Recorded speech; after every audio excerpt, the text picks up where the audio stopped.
Hello students, मैं अतुल प्रसाद आपको पढ़ाऊंगा स्ट्रेंथ ऑफ मटेरियल, जिसमें अपन ये कंटेंट है जो तैयार करेंगे, जिसमें अपना पहला टॉपिक है मास एंड ग्रेविटी।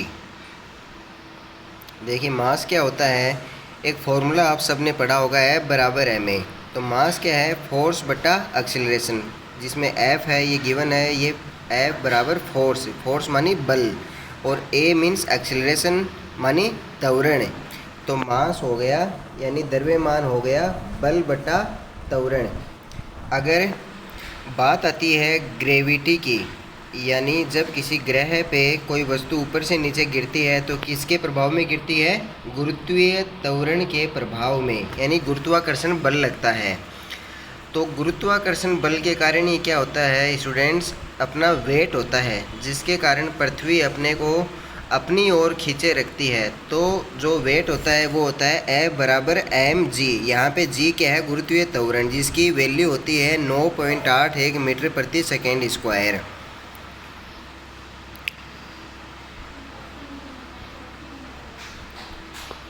फिर अपन देखते हैं टाइप ऑफ स्ट्रेंथ। स्ट्रेंथ कितने टाइप की होती है, 3 प्रकार की होती है, कंप्रेसिव स्ट्रेंथ, टेंसाइल स्ट्रेंथ और शियर स्ट्रेंथ।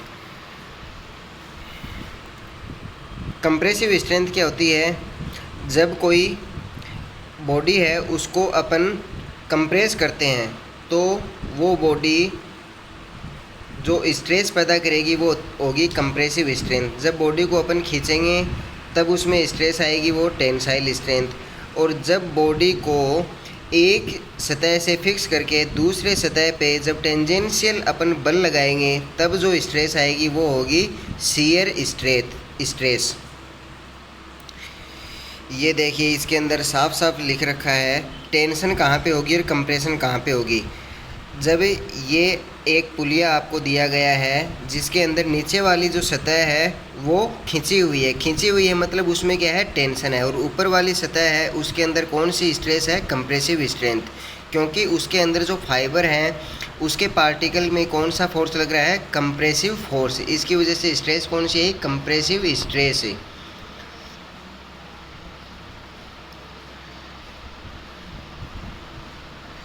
फिर देखो काम की चीज़ जाती है स्ट्रेस का फॉर्मूला होता है फोर्स बटा एरिया। इसको अपन दूसरे शब्दों में बोल सकते हैं लोड अपॉन एरिया। फिर ये देखो सेम चीज़ अपने को जो मैंने अभी आपको बताई थी, कंप्रेसिव स्ट्रेस होती है, टेंसाइल स्ट्रेस होती है। कब आएगी कंप्रेसिव, जब कंप्रेसिव लोड होगा, टेंसाइल स्ट्रेस जब टेंशन टाइप का लोड होगा। स्ट्रेस लोड अपॉन एरिया ये अभी अपन ने डिस्कस किया है। फिर वही शियर स्ट्रेस अभी मैंने आपको बताया, उसमें भी टेंजेंशियल डायरेक्शन में जो लोड लगेगा वो लोड आएगा, और एरिया उसी डायरेक्शन में जो एरिया होगा मीन्स शियर एरिया, तो उसकी वजह से स्ट्रेस कौन सी आएगी, शियर स्ट्रेस। ये देखिए इसके अंदर जो मैं अभी आपको बता रहा था, एक सतह को फिक्स कर दो, ऊपर वाली सतह पे फोर्स लगा दो, तो इस वजह से वो क्या हो जाएगी, डिफॉर्म हो जाएगी, मानी इसकी शेप में चेंज हो जाएगा, तो इसको बोलते हैं अपन शियर स्ट्रेस। फिर होती है अल्टीमेट स्ट्रेंथ। अल्टीमेट स्ट्रेंथ क्या होती है, जब तक कोई ऑब्जेक्ट फेल नहीं हो जाता उस टाइम तक जब जो स्ट्रेस सहन कर पाता है उसको बोलते हैं अपन अल्टीमेट स्ट्रेंथ। ये किसी भी मटेरियल के लिए फिक्स होती है। फिर अपन देखते हैं स्ट्रेन क्या होता है। स्ट्रेन होता है change in length upon original length. अब अपन टेंसाइल अगर लोड लगाएंगे तो वस्तु जितनी खींचेगी अपॉन ओरिजिनल उसकी लेंथ क्या थी।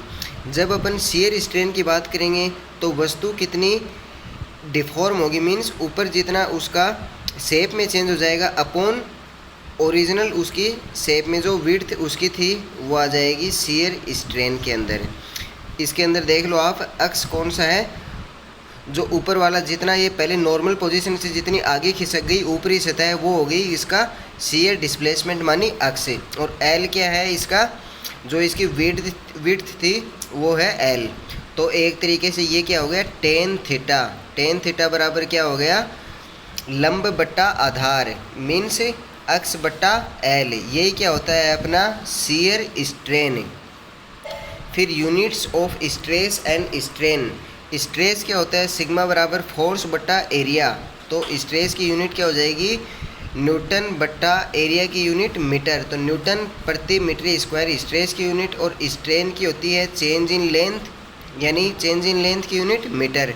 अपॉन में क्या होता है, ओरिजिनल लेंथ, तो ओरिजिनल लेंथ ये भी क्या है, मीटर। तो ये स्ट्रेन होती है यूनिट लेस। फिर देखो स्ट्रेस की यूनिट्स में एक दो और बता रखे हैं। न्यूटन पर मीटर स्क्वायर को अपन क्या बोलते हैं, पास्कल। तो इसकी यूनिट क्या हो जाएगी, पास्कल भी हो जाएगी। मेगा पास्कल, मेगा का मतलब है 10 की पावर 6, तो 1 मेगा पास्कल बराबर 10 की घात 6 न्यूटन प्रति मीटर स्क्वायर। इसको अपन दूसरे हिसाब से कैसे लिख सकते हैं, न्यूटन पर mm स्क्वायर। इसी को ही अपन mm को मीटर में चेंज करेंगे तो वही 10⁶ यहाँ से आ जाएगा। स्ट्रेन का ये मेजरमेंट कैसे बताया है इन्होंने, एक्सटेंशन कितना हो गया पहले से और ओरिजिनल लेंथ क्या थी, मेजर कर लो, ये आ जाएगा आपका स्ट्रेन। फिर क्या है, elastic and plastic deformation. Elastic deformation क्या होता है, जब तक वस्तु ओरिजिनल शेप में वापस आ जाए, उसको इतना खींचें, तब तक जो डिफॉर्मेशन वस्तु का है उसको बोलते हैं इलास्टिक डिफॉर्मेशन। यहाँ तक क्या रहता है, स्ट्रेस स्ट्रेन के डायरेक्टली प्रोपोर्शनल रहती है। इससे थोड़ा सा आगे, ये तो देखो प्रोपोर्शनल लिमिट तक इसने ग्राफ को शो किया है, इससे हल्का सा आगे जाएंगे तब तक भी वस्तु वापस अपनी शेप में आ सकती है, तो उसको इलास्टिक लिमिट वो अपन थोड़ा आगे ग्राफ में देखेंगे। फिर नेक्स्ट इसने जो प्लास्टिक डिफॉर्मेशन वाला बताया है, तो इसमें क्या बताया गया है कि स्ट्रेस इस लिमिट तक पहुंच गई, जब उसको वापस अपन ने छोड़ा तो ओरिजिनल पोजीशन में नहीं आया, मीन्स उसकी स्ट्रेन जीरो नहीं थी, उसमें कुछ लेंथ में चेंज शेष रह गया। ये देखो अभी मैं जो आपको बता रहा था वो ये है, पहले लिमिट ऑफ प्रोपोर्शनलिटी, फिर आती है इलास्टिक लिमिट, फिर यील्ड लिमिट, फिर प्लास्टिसिटी स्टार्ट होती है। प्लास्टिसिटी मीन्स कि वस्तु ओरिजिनल शेप में नहीं आएगी, और फिर आता है फेल्योर। उससे अगर अपन ज़्यादा स्ट्रेस अपन देते जाएं तब क्या आ जाएगा, फेल्योर आ जाएगा। ये टेस्टिंग है, ये आपके एग्ज़ाम में नहीं पूछते हैं तो इसको छोड़ दो आप। एनर्जी अब्जॉर्ब्ड, एनर्जी अब्जॉर्ब्ड में क्या है, कुछ नहीं है स्टूडेंट्स, इसका एरिया आप निकाल लो, वही क्या है, एनर्जी अब्जॉर्ब्ड है। इसका आगे अपन डिटेल से इसको पढ़ेंगे। ओके स्टूडेंट्स, बाकी के जो टॉपिक हैं वो अपन नेक्स्ट वीडियो में कवर करेंगे।